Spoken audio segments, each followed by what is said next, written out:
So yeah, it's been about a week since I did my race, and I, I didn't finish my 100 kilometers. I had a really good day. I had a really good experience, and I felt really strong. Um, it's kind of crazy because the first 24 kilometers I was in the front pack of the race, and it just felt amazing um, to be able to do that. So the first two legs was 24 kilometers with 1,400 meters of gain, and um, I was like on top of the world. I was passing people. I felt so strong. I came into the second aid station like way sooner than I had forecasted, and I still felt amazing. And I didn't take a lot of time. I used the washroom and then kept on going. I grabbed electrolytes and like fresh flasks from my crew. I grabbed a piece of pizza and obviously more gels, and um, I was feeling pretty good. I felt like I was feeling the most that I ever have in a race before. And then something completely unprecedented happened to me.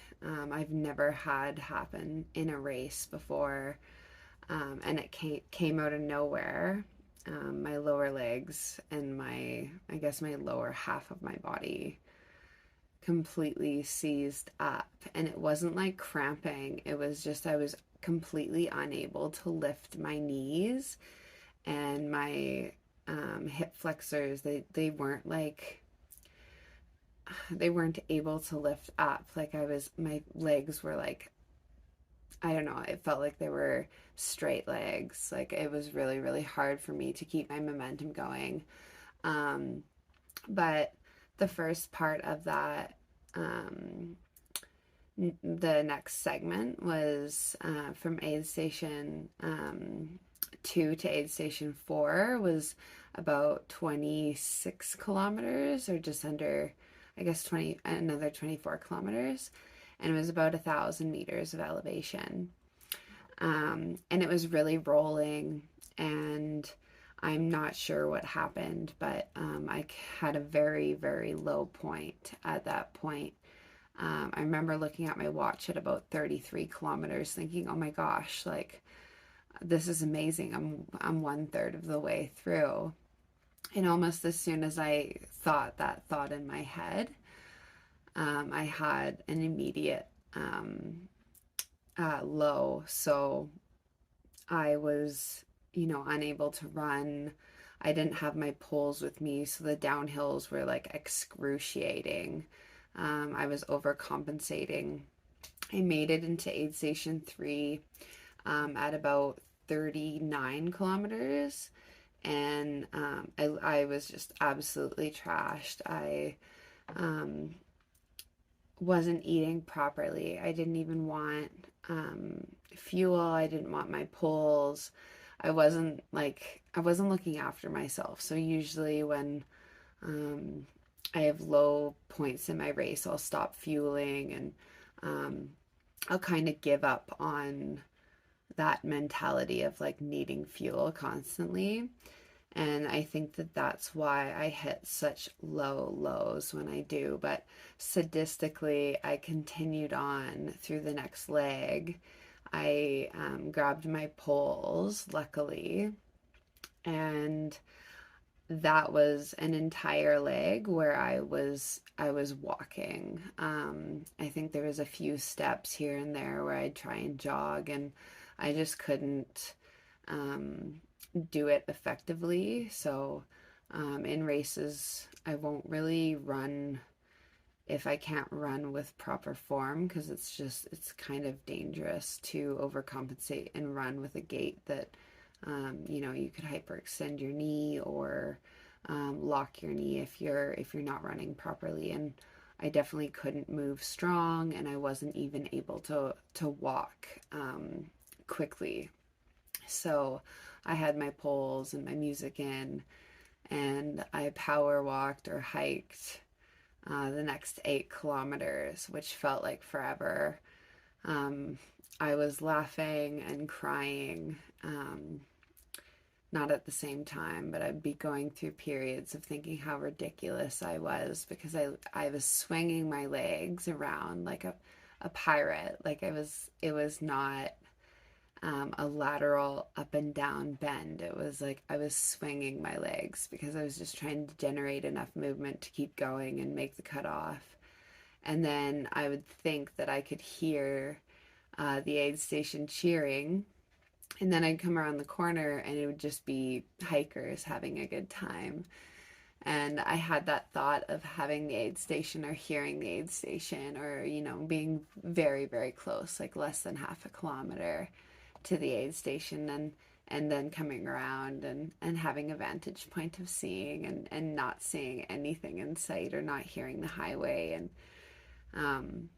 so I was crying because of that. And I didn't fuel at all during that point because I had my poles and I was using them to like keep myself moving. So I didn't have a free hand to fuel myself. So um, I think that, it was cool to um, experience it. I made it 50 kilometers or so and in about 9.5 hours. And I made it 2,400 meters of elevation.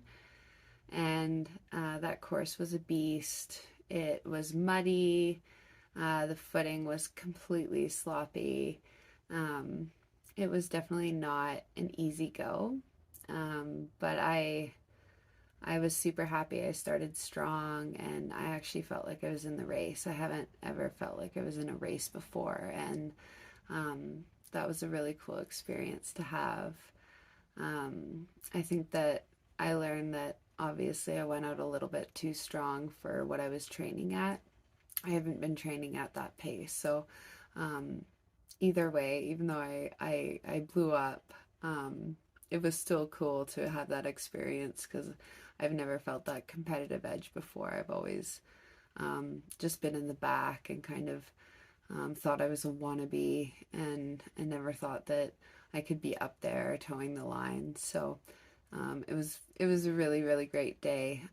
Even when I was disqualified um, at aid station 4 and they took my bib, I remember I was in pretty good spirits, and in former races I haven't been in the best spirits when I've been disqualified or cut.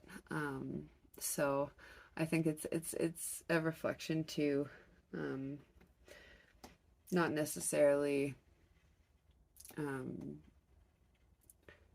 be okay with making mistakes, but we're human. And I think that the culture around um, race recaps and people giving coaching advice or their expert opinion on a formula to um, obtain these distances. I think the important thing is to take away that we're human and we're going to make mistakes. And I think that's something that people don't touch on is you might have a formula or rule book, but and know all the things that you need to do, but you might not be able to execute them on race day. And it's truly a big mystery and a giant puzzle, and you don't always get the puzzle pieces right. And some people are really good at getting them right naturally, and then some people have to work a little harder. And I think I've failed at this dream a few times, and I don't really look at them as failures. I look at them as just attempting to reach my dream and my goal. And I'm not more afraid of not reaching it. My next race is in October, and it's not a mountain race. It's something that's in the foothills in northern Alberta, and there's way less elevation, but it's a 100-mile race. So um, I'm looking forward to that. I have a pacer and I have way more time um, than Iron Legs. So Iron Legs is quite the challenge, and I think it's kind of cool to sign up for a mega challenge or a a big race that you have a very slight chance at completing, because um, I think those dreams are worth fighting for, and I think that even if you don't achieve them right away, they'll probably taste a little bit sweeter when you do finally achieve them. So I'm really looking forward to that finish line in October, and um, I'll have my training buddy with me, my bestie. She'll be there pacing me for almost 100 kilometers. So we'll get it done. I know that, because she won't let me leave there without being finished. But yeah, this year has been really awesome. Um, I had a lot of good experiences, and training for Iron Legs has probably made me pretty strong at the end of the day. So I'm pretty happy with doing 50 kilometers of the course. I will probably sign up again next year. Um, I loved seeing all the amazing athletes out there competing and doing their thing, and the volunteers are amazing. And I really love Jamie, who organizes it, and um, the culture out there is just amazing. So it's not only in a beautiful location; it's among beautiful souls and hearts, and I think that's pretty special. Um, and yeah, I can't say enough about the race. It'll beat you up, and it'll show you no mercy. So if you're looking for a challenge, Iron Legs Mountain Races is definitely for you. Um, it will beat you up, not only on the uphills, but the downhills are ruthless, and you just can't stop them. They're around every corner. So it's worth signing up for. It's relatively affordable. They only give awards to the people who win, and they're kind of old school and grassroots, and a local race. So I really support the initiative, and yeah, I just love the people that organize it. So yeah, yeah, Iron Legs is one of my favorite courses for sure. Even though when I'm out there, it definitely gets me questioning everything that I thought. Um, yeah, it's pretty cool.